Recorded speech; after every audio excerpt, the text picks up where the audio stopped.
Hola amigos, bienvenidos a Dios de Comics. Aquí les traigo Batman número 3, con guión de Matt Fraction y arte de Jorge Jiménez. Espero que les guste.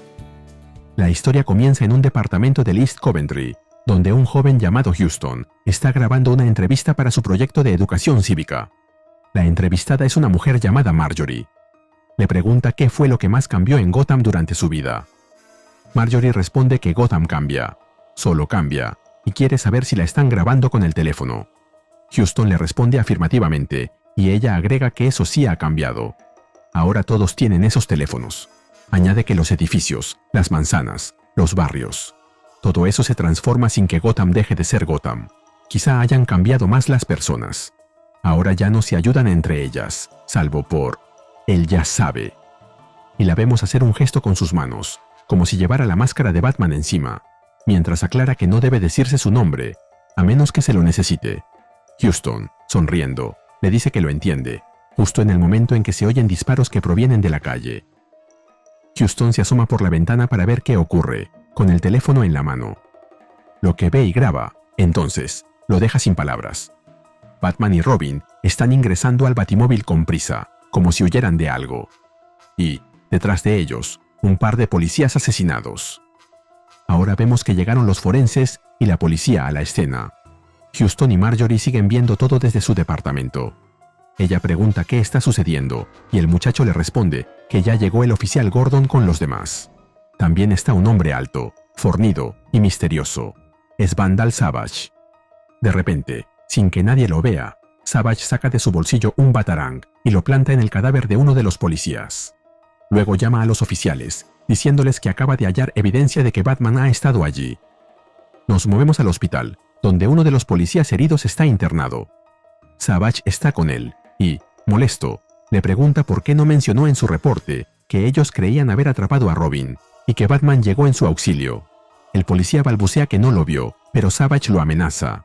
O relata que vio a Batman en la escena del crimen, o no volverá a decir nada en su vida.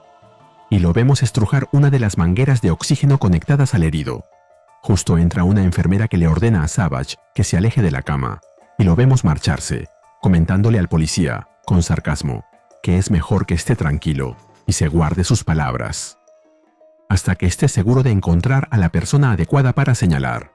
Nos movemos a otra escena, en la que Bruce Wayne le lleva flores a Tim Drake, que está internado. Antes de entrar a la habitación a la que se dirige, oye que hay alguien dentro con Tim. Se trata de Bernard, uno de sus amigos, que le acomoda las almohadas para que no le moleste la espalda. Bruce toca la puerta y entra. Tim hace un comentario sobre su estado. Así es como uno queda cuando cae por una montaña sin esquíes. Y agrega que, según Bernard, ya murió, pero nadie se lo dijo. Antes de que Bruce pueda ingresar totalmente, Bernard lo detiene y le pregunta si pueden conversar afuera un momento. Bruce acepta, mientras observa a la distancia el rostro de Tim. Mientras caminan por el hospital, Bernard le comenta a Bruce que se dio cuenta de algo. Cada vez que él y Tim se van juntos los fines de semana, Tim regresa malherido, como si hubiera recibido una paliza. Entonces, le quita el ramo de flores de las manos, diciéndole que son bellas, y se las lleva, indicándole que prefiere que no vea a Tim, ya que sospecha que algo sucede cuando están juntos. Bruce queda de pie, sin saber qué hacer, en medio de la sala de espera del hospital. Una persona en la televisión pregunta quién define quiénes están cuerdos y quiénes locos. En ese programa de televisión, una doctora responde que no se siente cómoda con ese enfoque y que hay diferencias cuantitativas. Pero el hombre que hablaba anteriormente le responde que también los eugenistas usaban el concepto de diferencias cuantitativas. Ella, por ejemplo, podría haber atacado a sus pacientes con un machete y llamar a eso una cirugía. Descubrimos que el hombre que habla es Hugo Strange, psicólogo y defensor de los pacientes. La mujer es la doctora Seller, quien señala que la disfunción de la actividad eléctrica cerebral puede significar una completa falta de regulación y, tomando un casco que tiene junto a ella, informa que ese dispositivo suyo les devuelve a los pacientes parte de ese control. Añade que el miedo impide que la gente se exprese sobre cómo la mente responde frente a un trauma, pero que requiere confianza, cuidado y tiempo. Bruce, desde el hospital, sigue el programa con atención. La doctora Seller dice que su casco, llamado Corona de Tormentas, regula la actividad cerebral compensando las áreas sobreestimuladas con las subestimuladas. Eso, junto a la medicación. Pero no logra terminar, ya que la interrumpe Strange, reprochándole que toma dinero tanto de las farmacéuticas como de las empresas Wayne. La entrevistadora le consulta a la doctora Seller si haber recibido ayuda económica de las empresas Wayne condicionó su trabajo, y ella declara que recibió una subvención, pero que la empresa no tiene ninguna supervisión sobre su trabajo. Añade que el dinero se usó para construir el prototipo del casco y lanzar los primeros ensayos en humanos. Strange, alterado, golpea la mesa y exclama que si los nazis hubieran usado ese casco con Van Gogh, él nunca habría dejado la obra que dejó. Seller, segura de sí, le responde que, con el casco, Van Gogh tal vez habría dejado una obra mucho mayor, ya que no habría muerto a los 37 años. Y vemos a Bruce, pero ya no en el hospital, sino en una sala de entrenamiento, algo distraído. Damian le pide que preste atención. Bruce y Damian están entrenando, pero Bruce parece perdido, recordando lo que oyó en ese programa de televisión. Le dice a su hijo que lo aceptaron en la universidad antes de lo normal, lo que constituye un honor y un desafío. Además, reconoce que el entrenamiento de Damian con la League of Assassins, la Liga de Asesinos, le enseñó mucho, pero no debe olvidar que hay un mundo afuera que debe descubrir. Damian enumera que ha estudiado combate, artes marciales, medicina y criminología, y pregunta qué asignatura podría faltarle. Bruce le responde que las más importantes: literatura, historia, poesía, arte y chicas. Habrá chicas en la universidad, algunas inteligentes, y agrega que está bien tener algo de miedo del mundo exterior, mientras toma a Damian del cuello, pero él, molesto, golpea a Bruce con una patada, para retirarse del entrenamiento diciéndole a su padre que no teme a nadie, ya que su misión es justa, y le pregunta cómo pudo olvidar eso. Un Bruce dolorido por la patada se queda en la sala, junto a Alfred, a quien le pregunta si alguna vez le causó un dolor similar al que ahora siente él. Y Alfred le responde que, a nivel físico, no, pero en el plano espiritual, muchas veces. Luego, desde un teléfono público, Gordon se comunica con Harvey Bullock. Le dice que tiene que lanzar la señal. Algo pasa con Savage. Bullock responde que eso no es ninguna novedad, pero Gordon le exige que preste atención. El departamento de policía ha iniciado una cacería contra los murciélagos, y todo parece que se pondrá muy feo. Bullock, entonces, le pide que considere la batiseñal activada, mientras nos muestra cómo pega en la ventana un tierno muñeco de un murciélago sonriendo. Nos movemos a una junta en las empresas Wayne. Los directivos intentan que Bruce acepte fabricar equipo militar para aumentar las ganancias, pero él se niega. Los directivos tratan de convencerlo, pero para Bruce es un tema cerrado, y pregunta por la investigación de la doctora Seller. Nadie parece saber mucho sobre eso, pero uno de los ejecutivos le informa que ella usó el titanógrafo que creó Lucius Fox, y agrega que no se trata de un negocio rentable. Bruce, dando por terminada la reunión, les dice que la ganancia no es lo único que hace viable un negocio. Nos movemos con Batman, quien ha recibido el mensaje de Bullock, y están reunidos en lo alto de un edificio, junto a Gordon.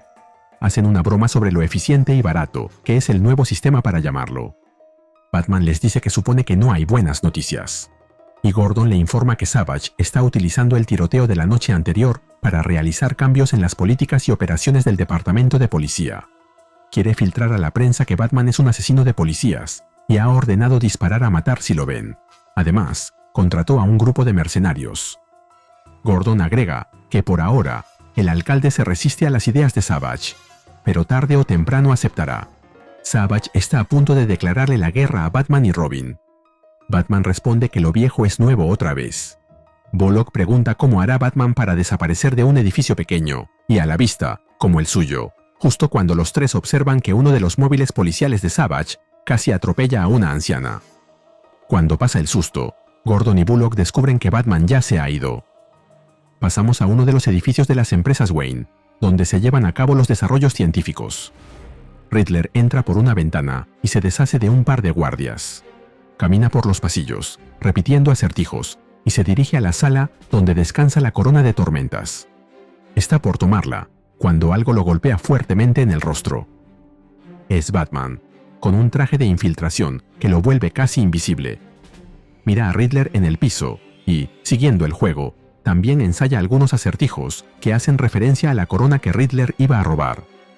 Batman le dice que se mantuvo fuerte durante un tiempo, como director ejecutivo de Enigmatech, tan rico que podía comprar la solución a cualquier problema en la cima del mundo.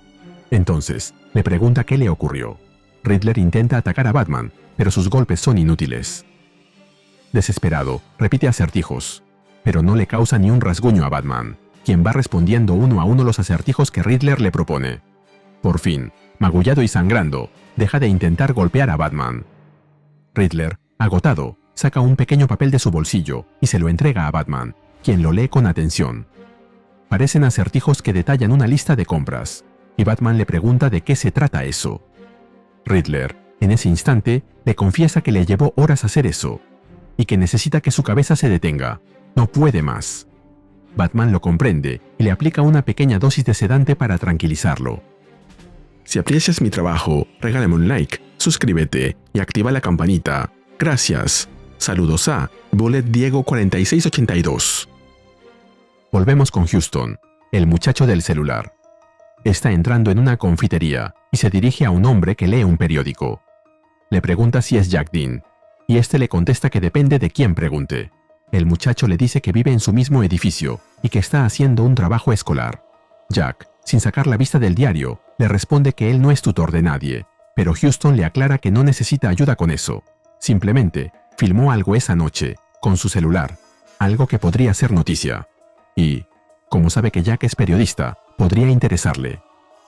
Por su parte, en el Batimóvil, Batman lleva a Riddler aún algo dormido. Le pregunta si Hugo Strange fue quien le encargó ese robo, pero él le responde que no, que lo escuchó en su cabeza, y repite una frase sin sentido. De pronto, una imagen de Alfred se materializa en el auto. Junto a ella, Batman intenta descifrar lo que Riddler dijo, algo sobre la letra K y la palabra Haram. Alfred sugiere que la letra K y Haram forman Arkham, por lo que puede ser que la doctora Seller esté usando su casco en algunos de los internos allí, mientras vemos al Batimóvil a toda velocidad, yendo por las calles de Gotham. Y así terminamos con el video. ¿Qué te pareció? Dímelo en los comentarios y te espero en el siguiente video de Ryuse Comics. Nos vemos allí.